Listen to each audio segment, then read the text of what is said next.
Alrighty. So, welcome. Good evening. Good afternoon to those of you who are in Asia. That's me. I'm in Asia. Yeah. To Digital Fanthropology, a deep dive into the early 2000s era fan communities. My name is CJ. My name is Matt, but you can call me Mabbies. And by day, I'm a software designer and a design researcher that does ethnographic studies into the way that people use technology. And in the evening time, I'm an indie game dev. And I'm 3 bunnies in a trench coat. For work, I sometimes mash buttons on keyboards and hope that it somehow turns into working code. It does. Yeah, most of the time. The project that we're working on right now is TERRANOVA, an interactive video game that takes place in the 2000s. In this game, you follow the lives of 3 Fujoshis, Ephemeral Smile, Cherry Go Round, and Sandaria, as you chat them, befriend them, and discover yourself through a rich world of storytelling, love, and friendship. You can check it out at playterranova.com. It's in beta right now, and it will be out this year. Yeah. So why do a panel about history? Well, as you can imagine from our very retro-looking game, we've been very interested in what made the 2000s feel special and nostalgic. And we've been doing a lot of research and taking a look at the history and also sort of the anthropology of that time. What were the tools people were using online? So we don't have the definitive answers for what made the 2000s special, but we would like to share some of our thoughts with you today. In addition to being sort of amateur historians, we actually lived through these times. It may not look like it now, but I'm the person cosplaying Ryuichi from this Gravitation group cosplay. Shout out to the Gravitation panel that's happening later on. Yeah. Some of these people were people that were hugely formative in some of the best years of my life. These are folks that I met at Otakon in 2004. And they're people you all met online long before even going to the convention. Yeah, and I still keep in touch with them today. Also, for some reason, I wrote the lead singer of Iceman's name on my arm. But anyway, I was 16. Nerd. All right. Someone's at our door. Interesting. I'd like to start with a brief history of some of the important events in fandom history in the United States. And we can break this timeline into roughly 3 parts. We've got the pre-internet days, the early internet up until about, say, 2007, and everything after that I'm calling the modern internet. The reason I like to take this really zoomed out view of history is that it gives us the chance to notice patterns in the way things happen. So I want to take a look at the pre-internet fandom first. Mostly today we'll be looking at the early internet. But imagine that you're a Star Trek fan in the 1970s. You've gone to your first Star Trek conventions, and you find out there are other people like you who ship Kirk and Spock. You get together and you start writing this new cool genre called Slash. It was very novel at the time. And you publish some fanzines until one day some of the other Star Trek fans start to notice. And some of them are really unhappy with you. In fact, even the show creators call you out. Gene and the executives at Paramount feel that Slash is harmful to the Star Trek concept since this was never the intention in creating the series. Luckily, this story does have a happy ending. Around 1984, a group of Slash writers got together and started their very own convention, EDCon. In a way, I think it's kind of the precursor to FujoCon. But we see the same sort of pattern happen with the early internet days, mostly on GeoCities, LiveJournal, and Delicious. Those aren't the only sites that fans were using, but we feel like they were a very influential part of early internet fandom in the United States. our story is a similar one here, with fan communities forming online, flourishing, and eventually having to respond to challenges and regroup. Thank you. And apologies for the at the door thing. I just wanted to point out to the people who are attending that this is actually a delivery of BL. That's perfect. We were interrupted by my delivery of pornography. Anyway, so imagine that you're a person, much like myself, who grew up in a conservative town in the United States. And you have some friends who like anime, but they don't, as they say, like the weird stuff. I like the weird stuff. You like the weird stuff.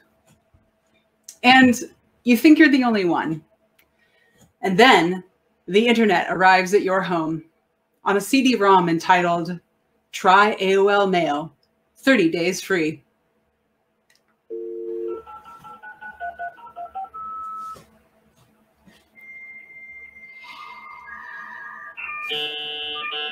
Let's go back to 1997.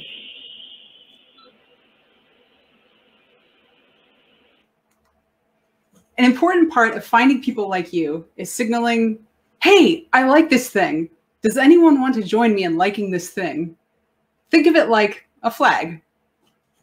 GeoCities and Angelfire were sites that allowed anyone to make their own personal pages or shrines to things they liked. But because they were all separate sites, they needed a way to link to each other and form communities. So GeoCities, for instance, had neighborhoods that different types of interests could rally around.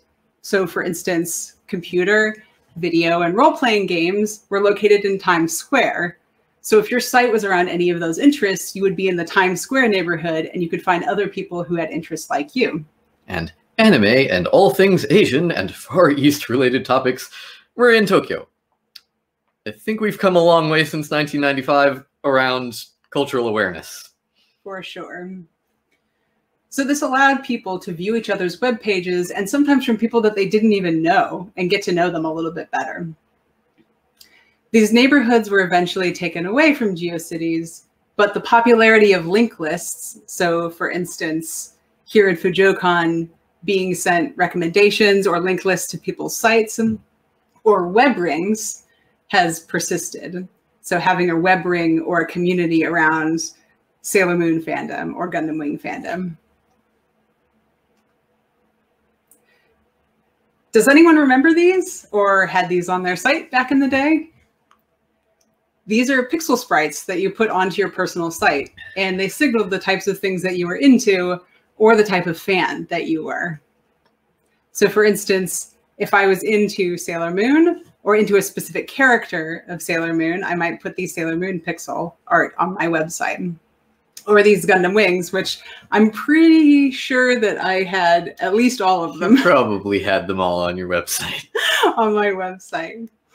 Pocket Bishonen is a site in which you can catch different sexy men by answering 3-question quizzes. And you could also beat gyms by answering a 12-question quiz. You can still actually find them at pocketbishonen.com. And I will say that Mabbies and I caught all 4 of these Pocket Bishonen by ourselves. You could also signal what you believed in. So for instance, there was a hentai-free movement where people could signal that they didn't believe in having hentai or erotica in fandom. Or my favorite, the hentai-free movement. Which was a counter movement to show your support of hentai. So you found your community. You're lonely no longer. Now, what's next? And then everybody got together on their private Discord servers and wrote fanfic and published it to AO3. Except they didn't, because none of those things existed yet. Instead, we had to make the best out of the tools that we had at our disposal. Get creative and get hacking. In doing research for TERRANOVA, something I've been really inspired by is how incredibly ingenious and innovative the fan community has been when it comes to using the online tools they had available. So CJ already mentioned cool things like GeoCities and Pocket Bishonen. Of course, at this time, you also start to see online fan groups doing roleplay together, either on IM or on forums, and posting it to their blogs. In 2021, it's easiest for us to take that kind of thing for granted, but nothing like that really existed before. Nothing like that really could exist in quite the same way. And the tools we were using, they weren't ever designed for writing collaborative fiction, but people use them that way anyway.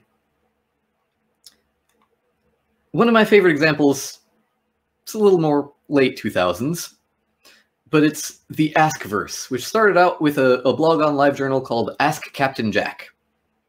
This was from the Torchwood fandom. So Captain Jack Harkness is a favorite and very sexually lascivious character.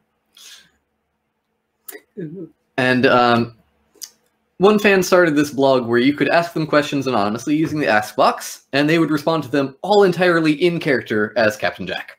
Can I do this one? Please do. From Captain Jack Harkness to all staff. Priority very high to extremely high. 2 thoughts. Kids, I know you're all sexily shoveling the space snow off the space plas, but pay attention to 2 things. 1, I need more eggnog. My mug is empty. Christ, don't make me nog my own eggs. And 2, check out this weird reading. It bleep blooped on the Rift monitor while you were struggling into your space snow pants. Something tells me you don't mind nogging your own eggs a little there, Captain. Ooh. Anyway, second example, also late aughts or early 20-teens even, comes from the Warrior Cats fandom. If you're not in the know, Warrior Cats are a series of young adult novels, and they had a really kind of interesting and ingenious fan following on the Nook store. Imagine you were a bored teen in the suburbs with nothing but books for entertainment, and you're really into Warrior Cats. And you're not reading the paperbacks, you're reading on your Nook e-reader, until one day you realize you're not just holding a book, you're also holding a role-playing device. Because you check the reviews and you see other people role-playing there and you decide to respond, and then they respond to you. You're using this tool completely not how it was intended. It was intended for writing book reviews, and it's not an elegant solution for what you're trying to do. A lot of the reviews end up being posted anonymously. You can't reply to them directly. Your messages might get jumbled or out of order, but you go for it anyway. Because fandom finds a way. Third and final example of cool fan ingenuity comes from the site called Delicious, or del.eco.us. I don't know. I think you're supposed to pronounce it delicious, so I'm going with that. This was a site for tagging and bookmarking other websites. And it was one of the first social websites on the web, because you could make your tags public so that other users who followed you could see them. And you could see other people's tags. And so fandom got real creative and real in-depth in how they used Delicious to tag things online. They started doing things like tagging pairings, Harry/Draco, or Chekhov/Sulu. Tagging for content, good old bookmarking where you keep your space and what you've read up to, or tagging things with other things you want to say, comment on a particular fic. And what's cool about Delicious is that if you start typing in the search box, you get auto-suggest results. So if you start typing pairing colon, you can see pairing colon Kirk/Spock, Harry/Draco, etc., etc.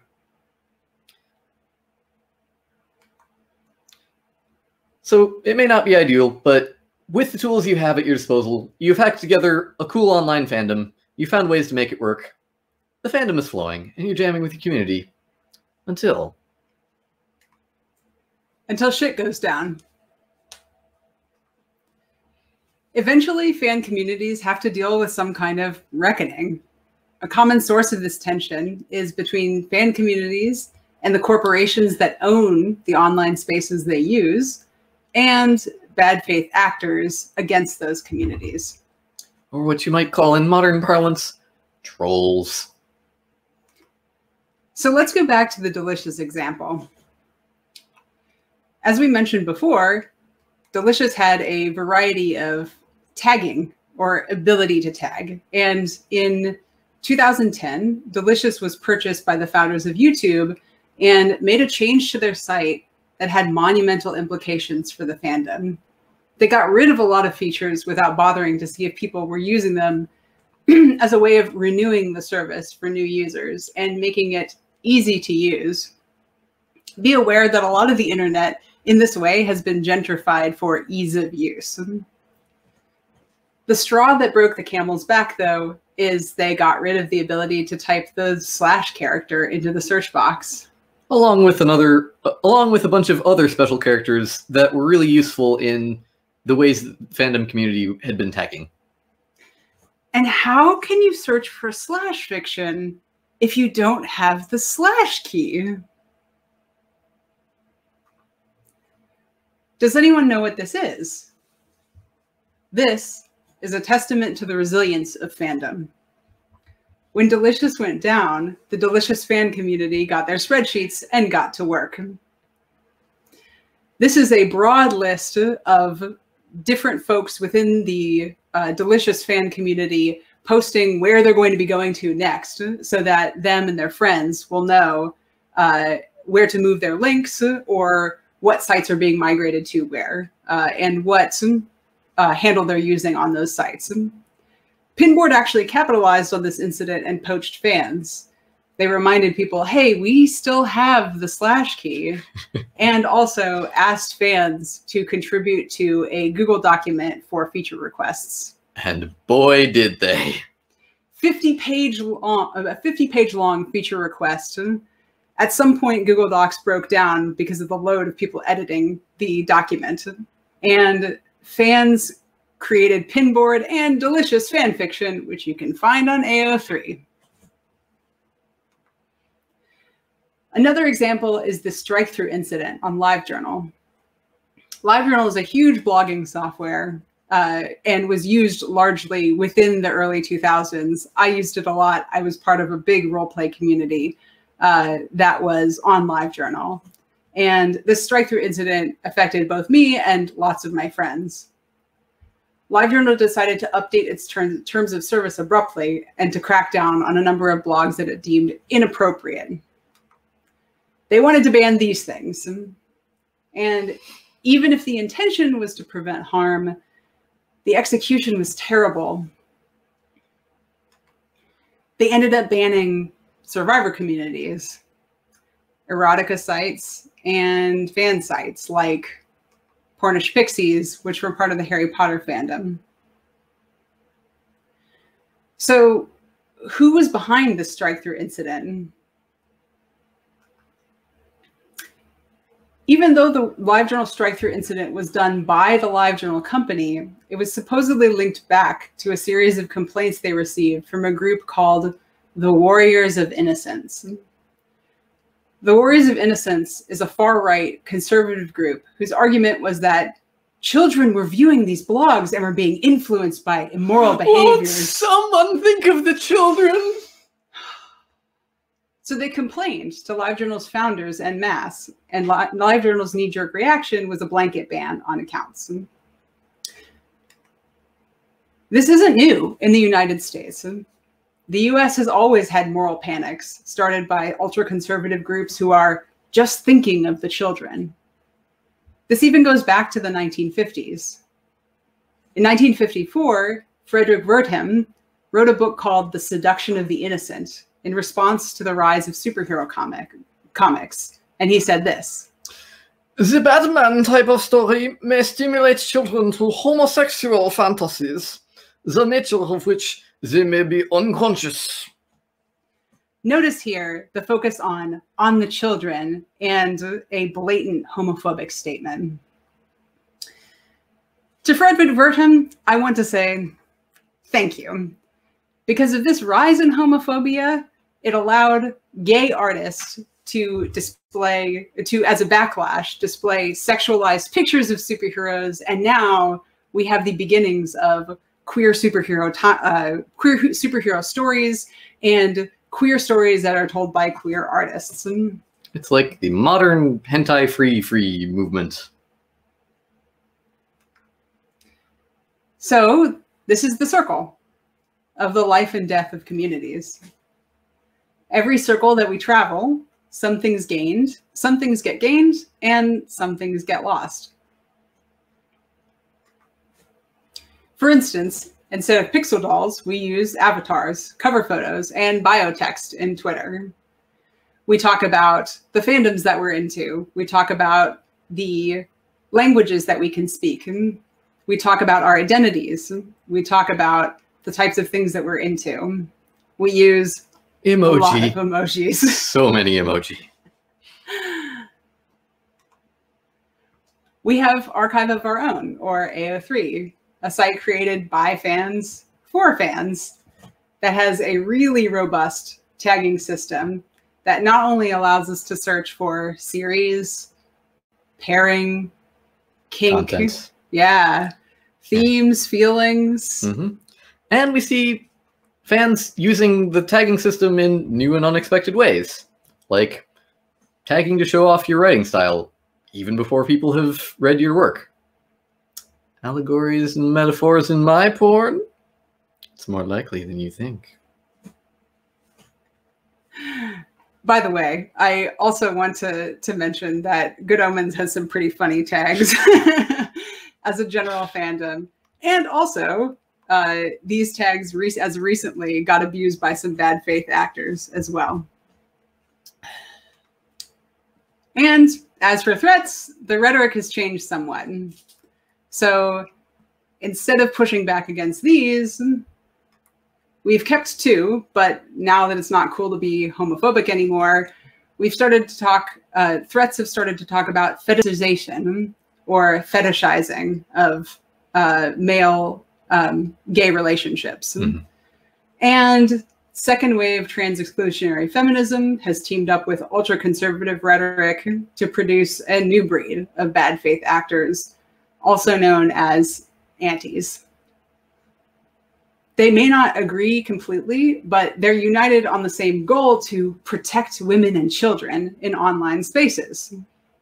Won't somebody think of the children? Today's modern platforms are centralized. That means that everybody uses the same technology to post content. Now, this is the part where things get lost. It means that if one platform goes down, say Tumblr or Twitter, the entire fandom's history, works, and conversations can be lost in a blink of an eye. We might think that in 2021, something like that couldn't happen. After all, we have backup copies and archives of things, don't we? Don't we? The danger's still there, especially when we put all of our content in all of our proverbial eggs in one basket, all of our content with one corporate site. Yeah. It can still be lost. It's still vulnerable. And you see things like this in the Great Purge in Tumblr. And you also see things in this, like recently Twitter started authorizing credit card applications to take micropayments in Twitter. And the erotic community, the erotic zine producing community, has started to think, well, maybe Twitter's going to force us out because it's not, the erotic fan community is starting to become a danger to Twitter's corporate interests. A lot of payment processors would rather that sort of content didn't exist on platforms where they take payments. So some folks have started a new movement, which is called the Yesterweb. And it's lobbying for more decentralized spaces like the early 2000s to take back privacy and a sense of community and accountability that fan communities feel like they had before centralized platforms. This is actually a website that is dedicated to the Yesterweb zine that's going to be coming out sometime soon this year, collaboratively put together by people who are interested in the Yesterweb, me of being one of those people. Mm-hmm. And as for us, we made a game to remind people what communities used to be like, to inspire them to get in touch with their friends from long ago, and for other generations who don't remember this time to get involved and get inspired. So we'd like to share a little bit of our game with you today.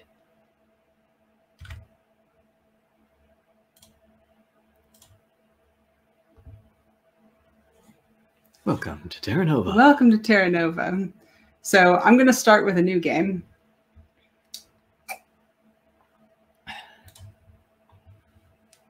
Ta-da! We are back in March 2004, and we are going to be logging in for the very first time. Mm-hmm.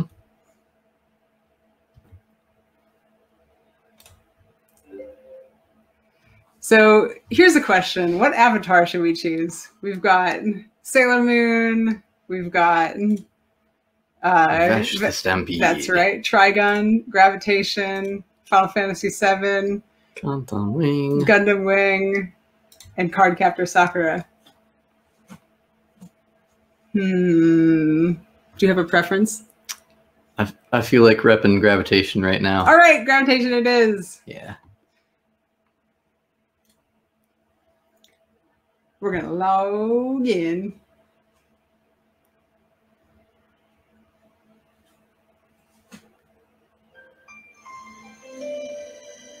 All right. Our friend Sherry has gotten us on IM. And as you can see here, it's a very true-to-life Windows XP interface. So, you said you wanted fan art of our characters. All right.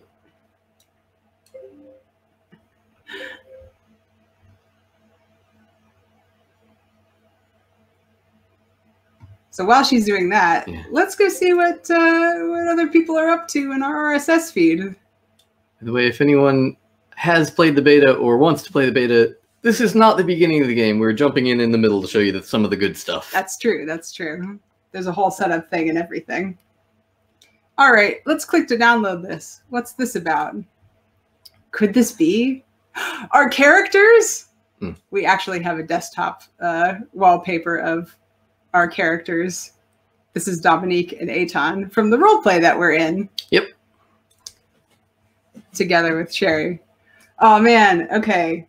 Let's see. We've got, it's amazing. Ooh, so sexy. Or I bet it's even better than your first draft. Let's see.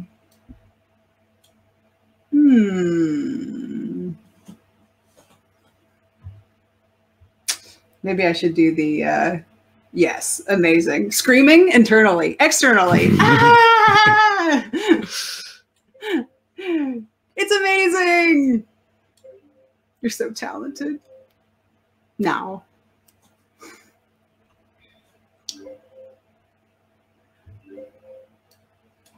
The backstory to this is that you were role-playing with Cherry, and this fellow right here, Aton, was trying to figure out this fellow's secrets. The secret is that he's gay. Was that a secret? It was a secret to him. It was a secret to him. Okay. Shh, shh, shh. Don't tell him that he's gay. You can also check out your friends' blogs. So here we've got Sendaria, who is a high schooler who lives in Japan. And today she's blogging about a little cafe that she went to, which is called Shirohige's Cream Puff Shop, which is an actual real shop that you can go to in Japan. And you can really get Totoro cream puffs. And you can really get Totoro cream puffs right here. It's super, super cute.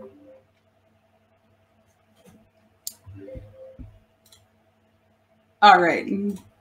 Well, of course, I want to make some updates to my blog, right?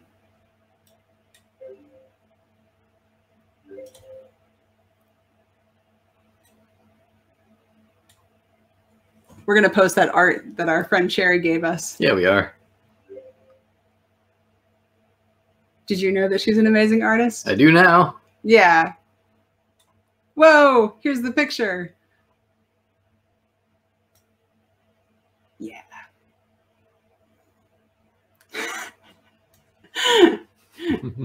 It's based on a role play. Which part, I'm not telling. You'll have to check out TERRANOVA to find out.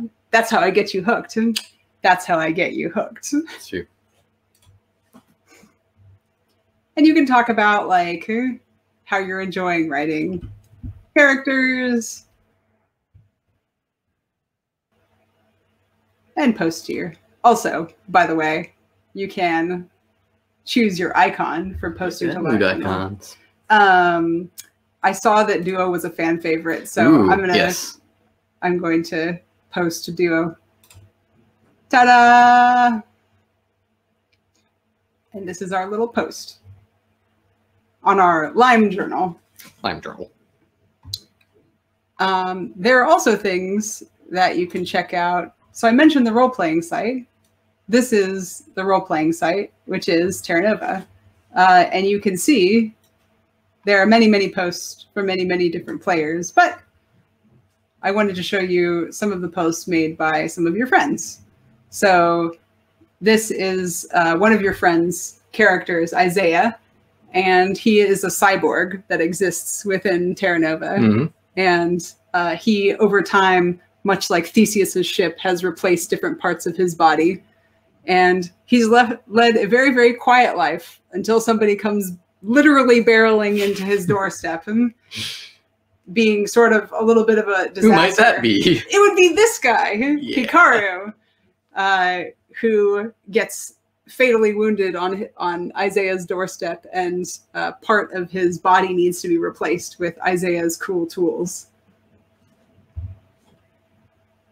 So yes, and as you can see, you can roleplay here in the chat. Is there anything else that you wanted to show off in the game? Let's see.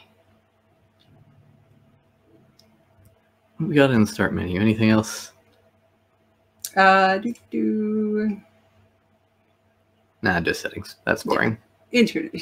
Check out our settings. Check out our settings. Nah. Yes. So I think this is the sort of like fruits of our labor right now. And even though some of the interactions from a game perspective, it's about chatting, it's about posting to your Lime Journal, that sort of thing. But the overarching story between all four of the girls, so you play as Tourmaline, and you have 3 different friends, Cherry Go Round, Ephemeral Smile, and Sandaria. Yeah. And all of them have their own different backstories and reason why they got into the fandom, and reason why they're here role-playing with you. And each of them have their own characters, as I introduced. We have Eitan and Dominique here. We have Isaiah and Hikaru. And each of these characters represents part of the writing spirit of each of these young folks. So we hoped to capture the spirit of the 2000s in our game, and we hope that you can play our game. I just want to point out that my desktop is also Eitan. Perfect. So it just looks like I'm playing the game within the game, which that was the purpose all along. There we go. So the last thing I wanted to say is that TERRANOVA actually has a Discord that you can go to. It's D, J, GQXSA, and then @PlayTerranova is basically like our site, our Twitter, Creator. everything. Yep. Yeah. And you can follow me at It's Illumines. I'm actually in the Twitch chat right now. That's true. But all that being said, I hope that you found this interesting, and I hope you found this little path down memory lane very interesting. Yeah. So we're going to go to Q&A next, yeah? Yes. But as y'all are thinking about questions for us, I have a question for you all. For those of you who remember the early aughts and were online then, what were some of your favorite sites? Yeah, that's a... That's a great question.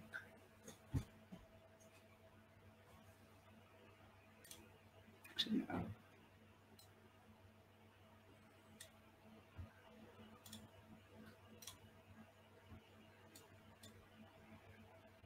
Yeah, Annie Pike and AOL Instant Messenger. Yeah. Yes. Hold on. So yes, we can take questions. Oh man, Neopets, Quizilla. Actually, it's funny that you mentioned Quizilla because Mabby's had Quizilla in this presentation, and I said, you know, we should probably cut it because there's just too many examples. But we had lots of wonderful things that we wanted to cram into this talk, but we held back. Yes, yeah, for sure.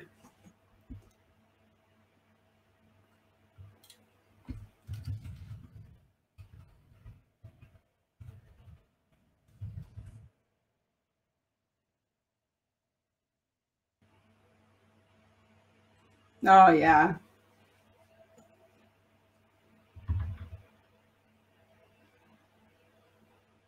I just heard from the panelists or the organizers that it's just excited yelling. So you can continue doing excited yelling, and you can also excited yelling is great. Yes.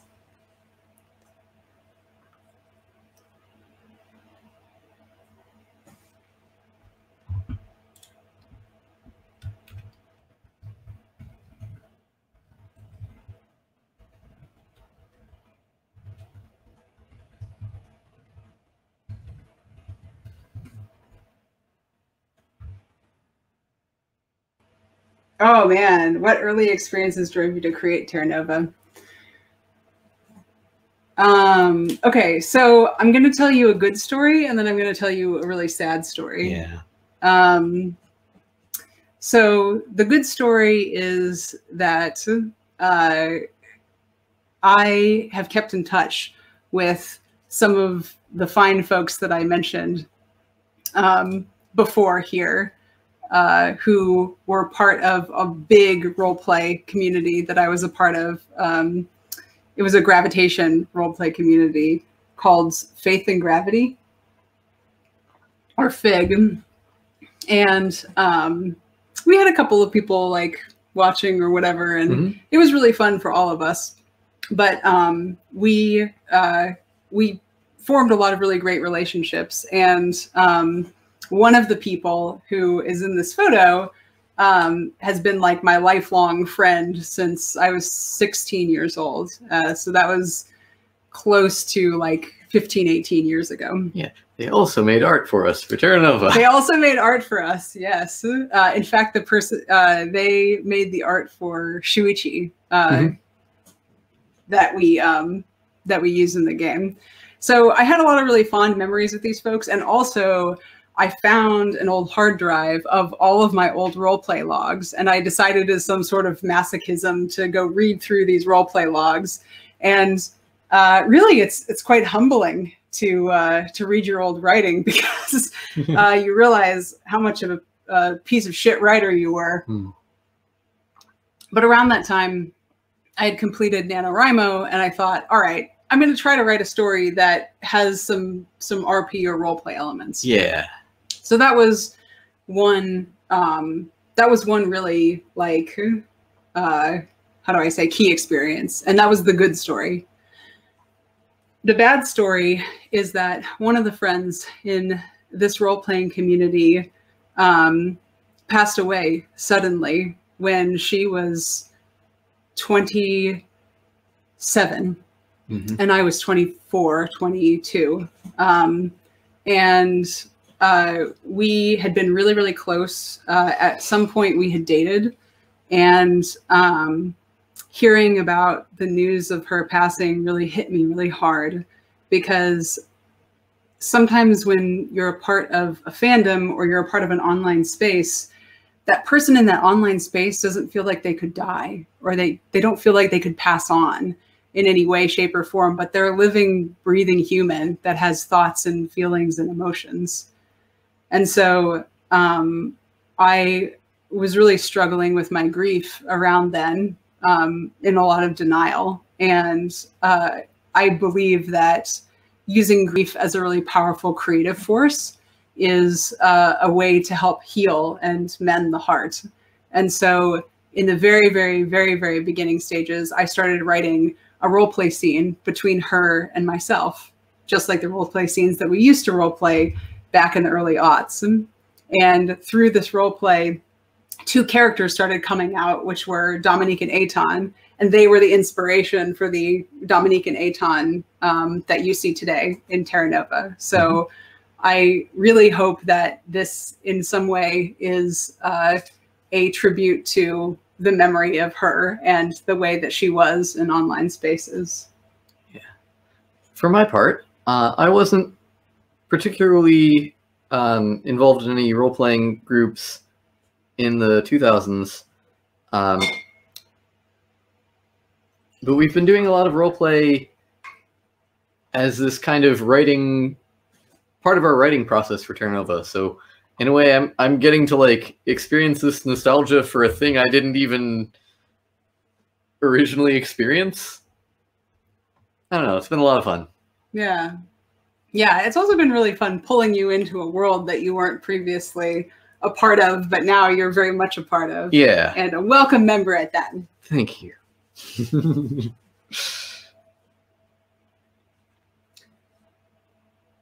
Is there an acceptance in the younger crowd to the Yesterweb movement? Yeah, we've seen some young people actually in the Yesterweb movement. I think that from what I observed, and again, I'm the geriatric, you know, they're going to cart me off in a walker at the end of all of this. But in the younger crowd, I see a lot of people being just tired of being disconnected from people suddenly by Twitter or by Facebook. And there are some really, really cool sites on NeoCities that are starting to kind of like recreate parts of the Yesterweb, but also I see a lot of younger folks getting involved from a sort of anti-capitalist bent, because NeoCities is a non-profit organization. And so they find that they are more drawn to communities that are not for profit and are operating by fans or with their users in mind. Yeah, it's nice to know that some of the new spaces we're building are things that the rug is not going to get pulled out from under us when some angry shareholder gets annoyed that it's not making enough money. Yeah, yeah. Oh, which dead sites did I want to revive? Oh, well, Matt, you should go first before me. Okay, let's see. I know this is less of a fan site, and it does still persist on the web to this day. But I'm quite nostalgic for homestarrunner.com, and I feel like with Flash being dead, it's just the stuff they're posting on YouTube is good. It just doesn't quite feel right. So that's one of my answers.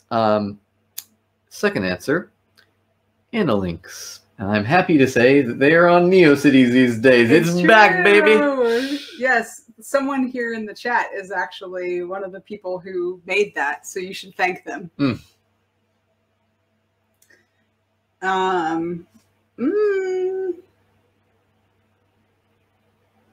XP and Silverman. I don't even know what that is. Ooh. It's like grayscale, right? Oh, okay, okay. Either that or it's silver for like old people and like us. And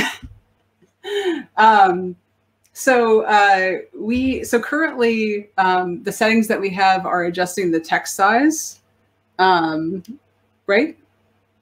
Text size and then sound effects. Those are the settings we have right now. Yeah. But we're actually actively asking for people in the Discord to give us some thoughts about like what settings they want to see or what settings they want to have. The other thing, well, yeah, this is sort of a later thing, but we're talking about getting TERRANOVA translated. Yeah. Yeah. Into Portuguese, by the way, for the Brazil community. Mm-hmm.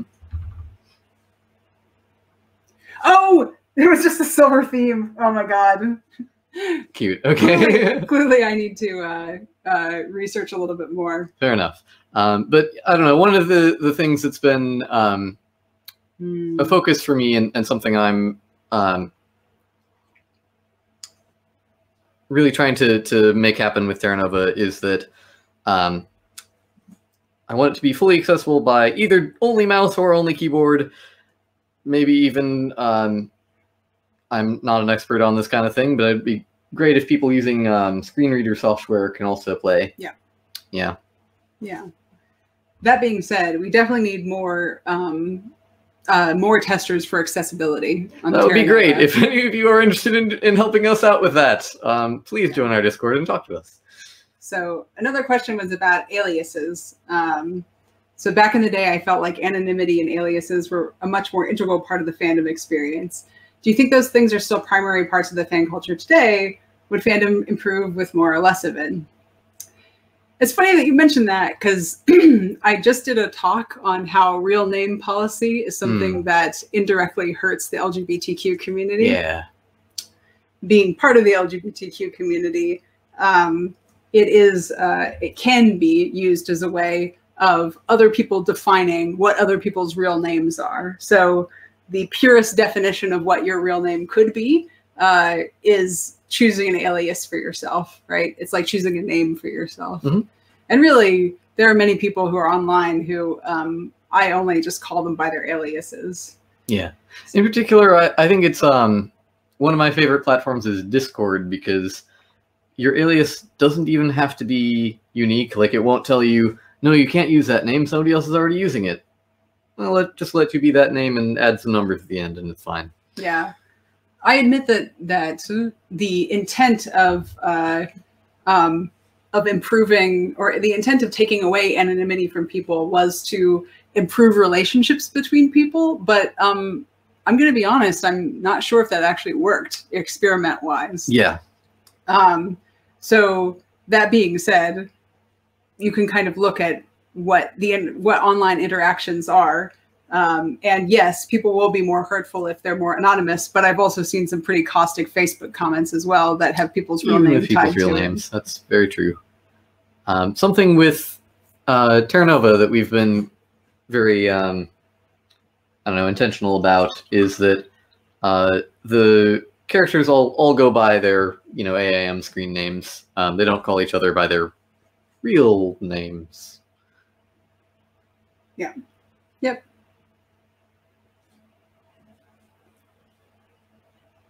What do I miss most from these earlier communities? I think it was the serendipity of meeting people. And I see that in Discord as well, where I have the serendipity of meeting all of you in FujoCon, and I don't personally know any of you, right? I was just telling Mabbies that if I were actually, you see me as a very sort of like electric character, as somebody who is presenting right now, but I'm actually quite introverted. And so if you put me in a con or a panel, like, or an atmosphere that's like after the panel, I would probably be pretty introverted and be really scared to actually talk to groups. And so being able to be online and being able to meet people serendipitously without being like, oh, it's your friend of your friend of your friend. That's great, but I want to meet somebody who's completely across the world from me. I want to meet somebody who has very different interests than me. I want to meet somebody who's different than me, because that's how I expand my worldview. Mm-hmm.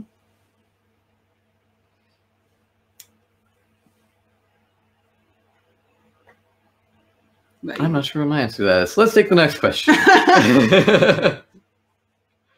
More speaking engagements. Oh boy. Ooh, I mean, we don't have another panel at FujoCon this year, but we may be back next year, because that would be great. That would be great.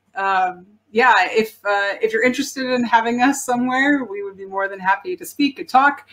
We actually do streaming every Friday morning JST on Twitch.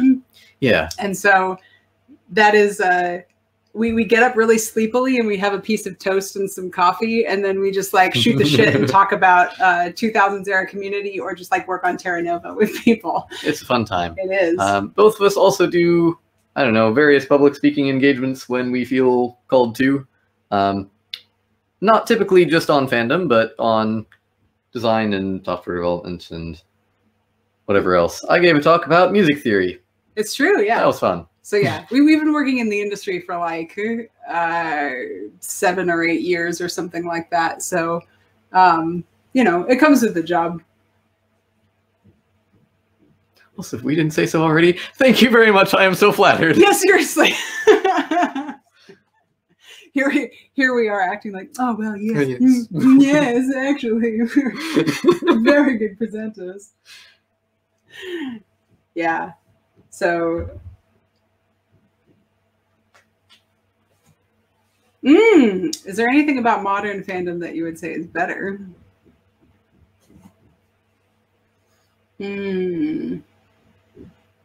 We've come a long way. I feel like one of the things that, thankfully, I don't see us spinning our wheels about as much. Early fandom got kind of hung up on this question of, do you think fandom is, or do you think fan fiction is legal? Or is what we're doing okay? Is it immoral or something?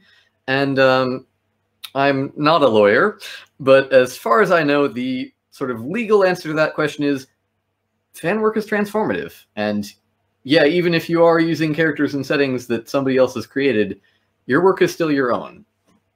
So I think it's cool that we've, generally speaking, moved on from that kind of discussion. Yeah, I think that's very much like...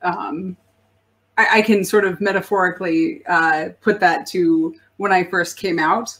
So like the first time that I came out, the first like, I don't know, 5 or 6 or 7 years of my life were just me going, is it okay? Is it okay for me to be in this space? Is it okay for me to be here? And at some point I said, yeah, fuck it, it's okay. And then moved on. So I am glad that fandom, especially folks at FujoCon, are really open and proud about what they like, because it's an inspiration to everybody. To be able to say like, yes, it's okay to like what you like. And there are venues for that. There are areas of that. And also the hyperconnectivity has been really good for finding. I don't even know how we found the first FujoCon. I think it was on Twitter. And I couldn't have done that had it not been for like that sort of hyper connectedness. My second answer to that question is, I feel like one area that is not totally figured out yet, but absolutely better than it was back in the day, is fan art, especially digital art. We had oekaki boards, and some people were real into that and did some really cool drawings. They did what they could. They did what they could with the technology they had. Yeah. But I don't know, some of the stuff I see today on like Tumblr or Pixiv is just blows me away. Yeah, totally. Like, Clip Studio and like just the flooding of digital tools that are at least somewhat affordable by some artists. So the tools that we have at our ability to make art and also share art have both gotten better. Yes. And it's, as we've kind of mentioned before, still a little bit of a danger there when it comes to sharing art, that, you know, whatever web hosts or web platform you decide to publish on might decide to slam the door in your face. But, you know, fandom moves on. It's true.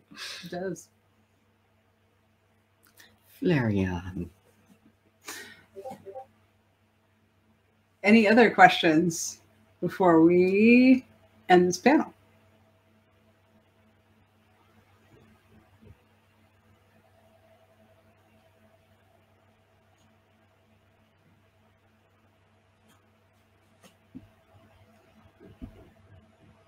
Cool.